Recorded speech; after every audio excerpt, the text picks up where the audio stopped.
Dinar is in the Quran, dirham is in the Quran, and when Allah speaks of a dinar in the Quran, I can assure you tonight, in GIYC, He's not talking about a paper dinar. He's talking about a gold coin.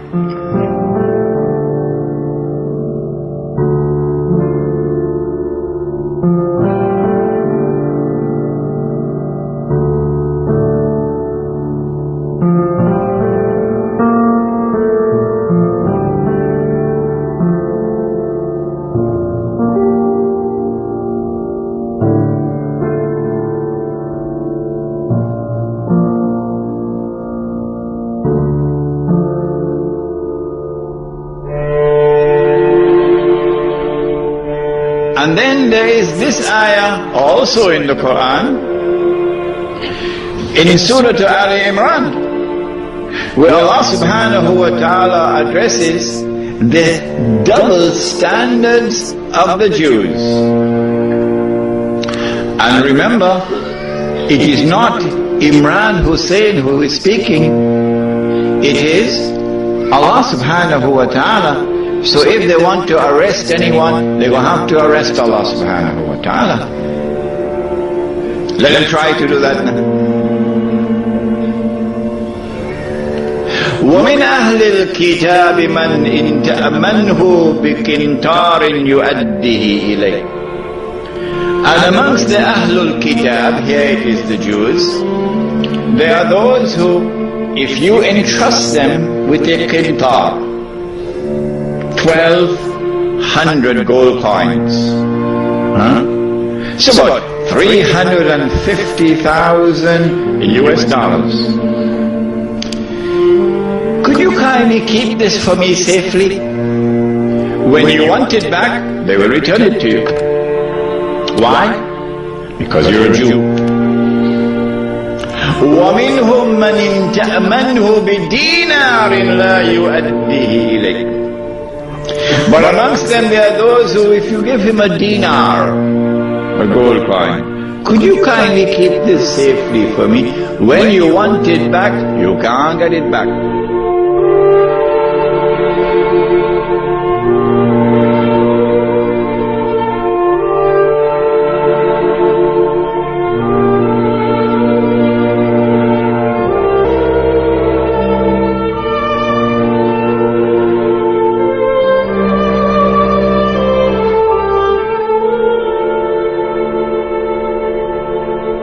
This money, which is Sunnah money, is it also in the Quran? I mean, did we abandon the Quran as well? Oh, that would be terrible. So let's go to the Quran and see. When Yusuf alayhi salam was in the well, you shaking your head? Okay, he was in the well. The travelers came, fished him out of the well, and they took him to Egypt and they sold him. Surah Yusuf, وَشَرَوْهُ بِثَمَنٍ بَخْسٍ دَرَاهِمَ مَعْدُودَةٍ. And they sold him for a few measly dirhams.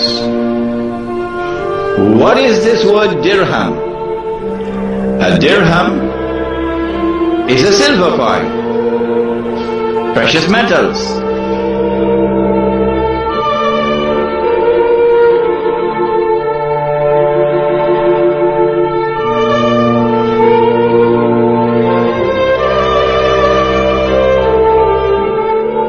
Now then, we've introduced you to Sunnah money. Now let us explain what are the functions of money. I need a haircut. And my wife says to me, Imran, I'm tired cutting your hair, why don't you go to the barber? So I went to the barber. Baba cut my hair. I've got to pay him now. So I offer him a copy of my book, Prohibition of Riba, in the Quran and Sunnah. The Baba looked at me with a very strange look on his face. He said, Sheikh, I'm afraid I'm not interested in reading your book. How can I pay him? This is called barter. Barter has its limitations. As they found out in Yugoslavia, as they're finding out in Indonesia now, barter has its limitations. What I need is money, something which can function as a medium of exchange. I pay him for the haircut with money. He goes to the market and he buys tomatoes with money. That vendor comes, he buys my book, Prohibition of Riba in the Quran and Sunnah, with money. This is now money functioning as a medium of exchange. Allah subhanahu wa ta'ala, who created us with needs which cannot be satisfied except through buying and selling, must also have created money which can function as a medium of exchange. Sunnah money perform that function successfully.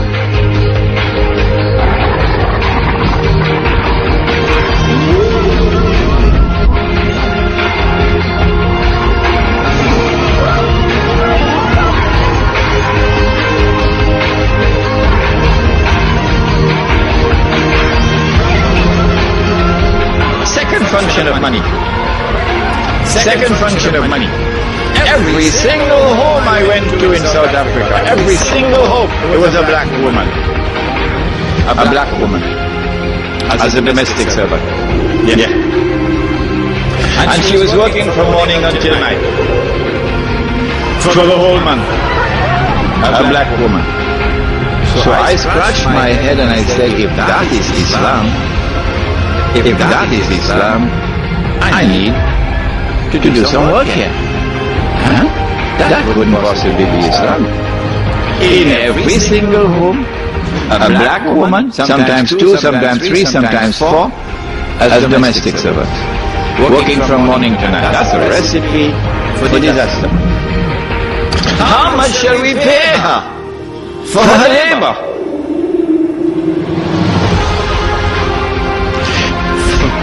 One of the functions of money now must be to be functioning as a measure, a value.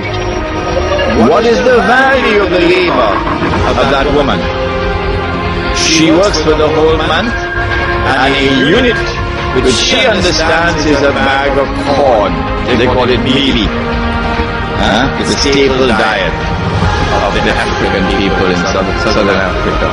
So maybe 40 bags of corn, maybe 5 or 10 she would use for eating, another 5 she'd use for clothing, another 5 she'd use for transport and so on. 40 bags of corn would be a measure of her value, the labor. But then there's a third function of money. So long as we use sunnah money functions successfully as a medium of exchange and as a faithful measure of value, so that she always got what would be a just wage.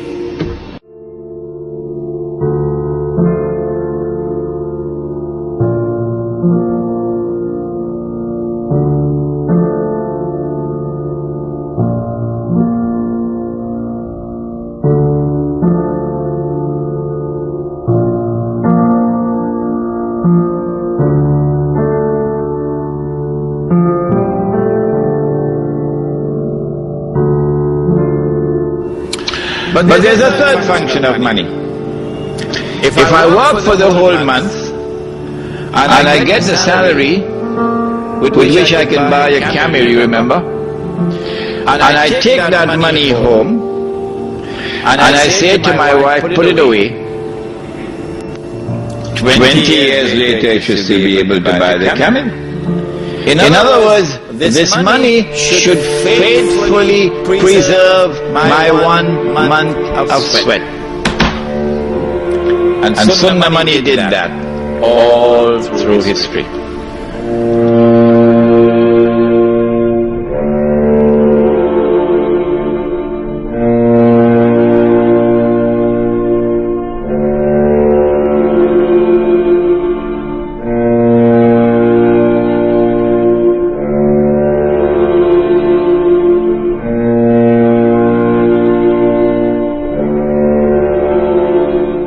says in the Quran, فَلَا تَهِنُوا. Do not give up.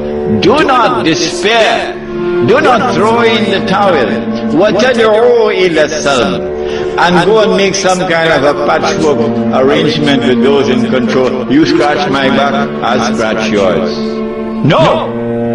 وَأَنْتُمُ الْأَعْلَوْنَ. When you should rather be making that effort which will give you that power with which you will have the upper hand over them. وَاللَّهُ مَعَكُمْ. And in that struggle, Allah is with you, not with them. وَلَنْ يَتِرَكُمْ أَعْمَالَكُمْ. And Allah will not allow your effort to be in vain. We pray that Allah subhanahu wa ta'ala may bless all those who tonight make tawbah and commit themselves to the struggle to recover this sunnah.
Now, if you agree with me that it is not possible to restore the sunnah money at the level of state and government, is there any alternative?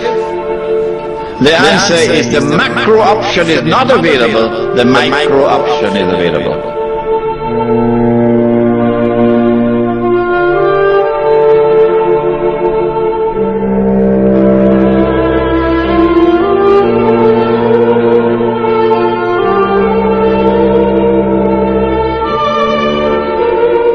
And in that village you have a market. In that market you bring back the sunnah money.